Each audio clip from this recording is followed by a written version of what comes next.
رسول اللہ صلی اللہ علیہ وسلم نے ارشاد فرمایا کہ جو شخص قرآن پڑھے اور اس پر عمل کرے اس کے والدین کو قیامت کے دن ایک تاج پہنایا جائے گا جس کی روشنی سورج کی روشنی سے بھی زیادہ ہوگی۔ ان الحمد للہ والصلاۃ والسلام علی رسول اللہ۔ اعوذ باللہ من الشیطان الرجیم، بسم اللہ الرحمن الرحیم۔ قال اللہ تعالی فی سورہ البقرہ شہر رمضان الذی انزل فیہ القرآن ھدی للناس وبینات من الھدی والفرقان فمن شہد منکم الشہر فلیصمہ ومن کان مریضا او علی سفر فعدۃ من ایام اخر یرید اللہ بکم الیسر ولا یرید بکم العسر وَلِتُكْمِلُوا الْعِدَّةَ وَلِتُكَبِّرُوا اللَّهَ عَلَىٰ مَا هَدَاكُمْ وَلَعَلَّكُمْ تَشْكُرُونَ۔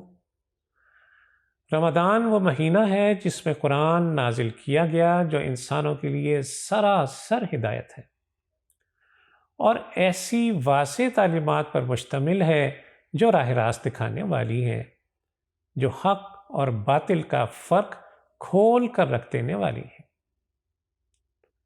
لہٰذا آپ سے جو شخص اس مہینے کو پائے اس پر لازم ہے کہ اس پورے مہینے کے روزے رکھے، اور جو کوئی مریض ہو یا سفر پر ہو تو وہ دوسرے دنوں میں تعداد پوری کرے۔ اللہ تمہارے ساتھ نرمی کرنا چاہتا ہے، سختی کرنا نہیں چاہتا۔ اس لیے یہ طریقہ تمہیں بتایا جا رہا ہے تاکہ تم روزوں کی تعداد پوری کر سکو، اور جس ہدایت سے اللہ نے تمہیں سرفراز کیا ہے اس پر اللہ کی کبریائی کا اظہار و اعتراف کرو اور شکر گزار بنو۔ ناظرین کرام، قرآن اللہ وحدہ لا شریک کا نازل کردہ کلام ہے، اور یہ کلام رہتی دنیا تک تمام انسانوں کی رہنمائی کا ذریعہ ہے، مگر شرط یہ ہے رہنمائی حاصل کرنے کے لیے کہ اللہ سے ڈرا جائے۔ صرف اللہ سے ڈرنے والے، صرف تقوی کی صفت رکھنے والے ہی اس کتاب سے فائدہ اٹھا سکتے ہیں۔ قرآن کا ماہر، جس کو قرآن خوب یاد ہو، قرآن خوب پڑھتا ہو، اس کا حشر قیامت میں فرشتوں کے ساتھ ہوگا۔ رسول اللہ صلی اللہ علیہ وسلم نے ارشاد فرمایا، قیامت کے دن صاحب قرآن سے کہا جائے گا کہ قرآن پڑھتا جا اور جنت کے درجوں پر چڑھتا جا، اور ٹھہر ٹھہر کر پڑھ جیسا کہ دنیا میں تو ٹھہر ٹھہر کر پڑھا کرتا تھا، بس تیرا مرتبہ وہی ہے جہاں آخری آیت پر پہنچے۔ رسول اللہ صلی اللہ علیہ وسلم نے ارشاد فرمایا کہ جو شخص قرآن پڑھے اور اس پر عمل کرے اس کے والدین کو قیامت کے دن ایک تاج پہنایا جائے گا جس کی روشنی سورج کی روشنی سے بھی زیادہ ہوگی۔ اگر وہ آفتاب تمہارے گھروں میں ہو تو کیا گمان ہے تمہارا اس شخص کے بارے میں جو خود اس پر عمل پیرا ہو۔ یہ کتاب قرآن مجید ہماری زندگی کے ہر پہلو سے بحث کرتی ہے، ہماری ہر مشکل کا حل بتاتی ہے، لیکن افسوس کہ ہمارا تعلق اس کتاب سے روز بروز منقطع ہوتا چلا جا رہا ہے۔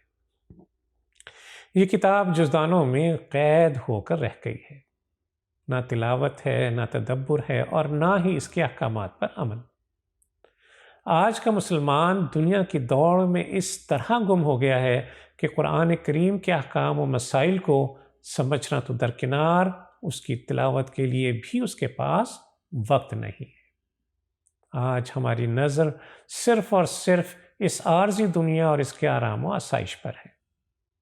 ہمیشگی کی نہ ختم ہونے والی آخرت کی زندگی نظروں سے اوجھل ہو کر رہ گئی ہے۔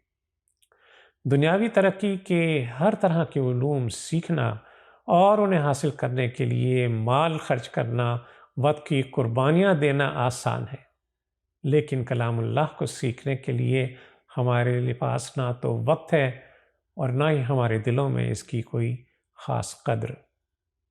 ہمیں اسے سیکھنے میں دشواری محسوس ہوتی ہے۔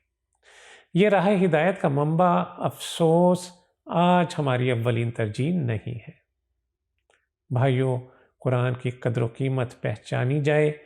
اللہ عز و جل اس بیش قیمت نعمت کو جو ہمارے سپرد کیا، اس لیے کہ ہماری یہ قرآن ہماری زندگیوں کو سنوار دے۔ رمضان کا مہینہ اس نعمت کے شکرانے کا مہینہ ہے۔ ماہ رمضان اللہ کی سب سے بڑی نعمت قرآن مجید کا شکرانہ ہے۔ اب اس نعمت کا شکرانہ کیسے ادا ہو؟ تو وہ یہ کہ اس نعمت کی دل سے قدر کی جائے، اس پر سچا ایمان لایا جائے، اس پر غور و فکر کیا جائے، اس کے ہر حکم پر عمل کیا جائے، قرآن کے بتائے ہوئے راستے پر خود بھی چلا جائے اور دوسروں کو بھی اس راستے پر چلنے کی ترغیب اور تلقین کی جائے۔ اللہ عز و جل سے دعا ہے کہ ہمیں قرآن سے رغبت عطا فرمائے، ہمیں قرآن سیکھنے اور سکھانے والا بنا دے، ہمیں قرآن پر عمل کرنے والا بنا دے اور اس لازوال پیغام کو دنیا کے گوشے گوشے تک پہنچانے کی توفیق عطا فرما دے۔ وصلی اللہ تعالیٰ علی خیر خلقہ محمد وعلی آلہ وصحبہ وسلم۔